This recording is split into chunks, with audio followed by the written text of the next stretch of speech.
दोस्तों अस्सलाम वालेकुम, नमस्कार। दोस्तों झारखंड में लोकसभा चुनाव होने जा रही है।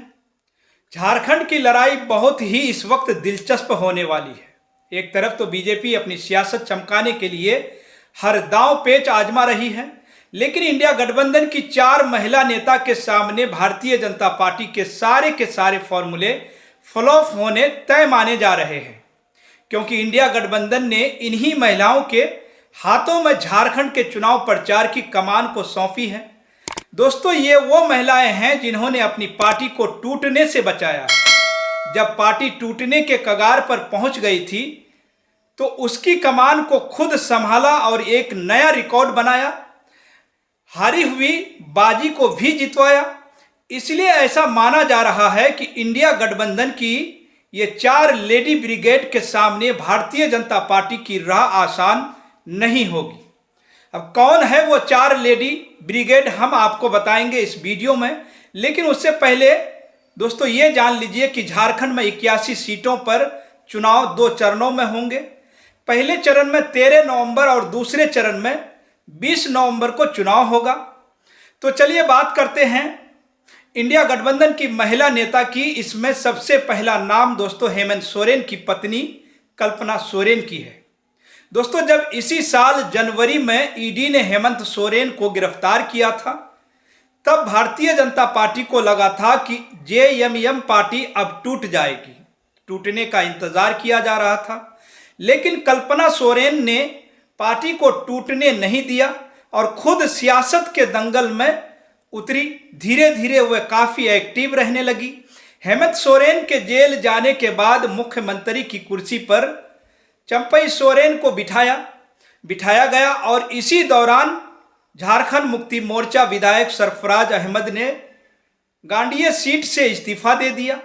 अब पार्टी के सामने 2 चुनौती बन गई थी। एक तो इस सीट पर उपचुनाव जीतने की, दूसरा चुनाव प्रचार कौन करेगा। तो दोस्तों उस वक्त कल्पना सोरेन सामने आई और वह खुद इस सीट से चुनाव मैदान में उतरी। ये चुनाव कल्पना सोरेन ने हेमंत सोरेन की गैर मौजूदगी में लड़ी और जीती भी। साथ ही कल्पना सोरेन ने लोकसभा चुनाव के वक्त पूरे प्रदेश में चुनाव प्रचार भी किया। इसका नतीजा ये हुआ दोस्तों कि झारखंड मुक्ति मोर्चा ने राज्य में अनुसूचित जनजाति के लिए आरक्षित सभी सीटों पर जीत दर्ज की। इसी चुनाव में कल्पना सोरेन के अंदर और आत्मविश्वास पैदा हुआ। इससे वह पार्टी की एक मजबूत नेता बनकर उभरी और आज वो अपनी पार्टी की स्टार प्रचारक हैं। इसी से आप समझ सकते हैं दोस्तों कि कल्पना सोरेन ने कितने कम समय में राजनीति में अपनी एक अलग पहचान बना ली है। अब दूसरे नंबर पर है दोस्तों दीपिका पांडे सिंह। दोस्तों दीपिका पांडे का राजनीति में स्ट्राइक रेट काफी बेहतर है। दीपिका ने पहली बार 2019 के चुनावी मैदान में महगामा विधानसभा सीट से भाग्य आजमाया और जीत दर्ज की। उन्होंने भारतीय जनता पार्टी के दिग्गज नेता और 3 बार के विधायक अशोक भगत को धूल चटाई थी।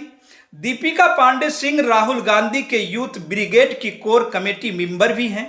पहले उन्हें कांग्रेस यूथ विंग का महासचिव बनाया गया और फिर महिला मोर्चा का राष्ट्रीय महासचिव, और अब दीपिका कांग्रेस की राष्ट्रीय सचिव हैं। साथ ही हेमंत सरकार की कैबिनेट में मंत्री भी हैं। तो दोस्तों दीपिका उत्तराखंड, हिमाचल प्रदेश जैसे कई राज्यों में प्रभारी भी रह चुकी हैं। अगर बात करें इनकी जनता में पकड़ की, तो दोस्तों दीपिका पांडे सिंह ब्राह्मण जाति से आती हैं और उनकी शादी कुर्मी जाति में हुई है। ऐसे में अगर और आगरा और पिछड़ा दोनों वर्ग को साधने में दीपिका को सफल माना जाता है। अब तीसरे नंबर पर है दोस्तों प्रियंका गांधी वाड्रा। दोस्तों प्रियंका गांधी किस अंदाज में चुनाव प्रचार करती हैं ये तो आपको पता ही है। उनके धुआंधार प्रचार की हर कोई तारीफ करता है। प्रियंका हर चुनाव में, चाहे वह लोकसभा का चुनाव हो या फिर विधानसभा का चुनाव हो, पार्टी के चुनाव प्रचार की जिम्मेदारी को बखूबी निभाती हैं। कांग्रेस पार्टी के संगठन से लेकर चुनावी रणनीति तैयार करने में प्रियंका का अहम रोल होता है। उत्तर से लेकर दक्षिण तक, पूर्व से लेकर पश्चिम तक प्रियंका गांधी एक्टिव रहती हैं। आज की तारीख में अगर कांग्रेस पार्टी में कोई बड़ा महिला चेहरा है तो वो है दोस्तों प्रियंका गांधी। प्रियंका गांधी को ही माना जाता है। प्रियंका को अक्सर लोगों से मिलते जुलते देखा गया है।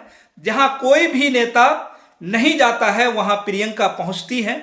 जब दिल्ली में जंतर मंतर पर महिला पहलवान प्रदर्शन कर रही थी तो प्रियंका गांधी उनके साथ खड़ी नजर आई थी।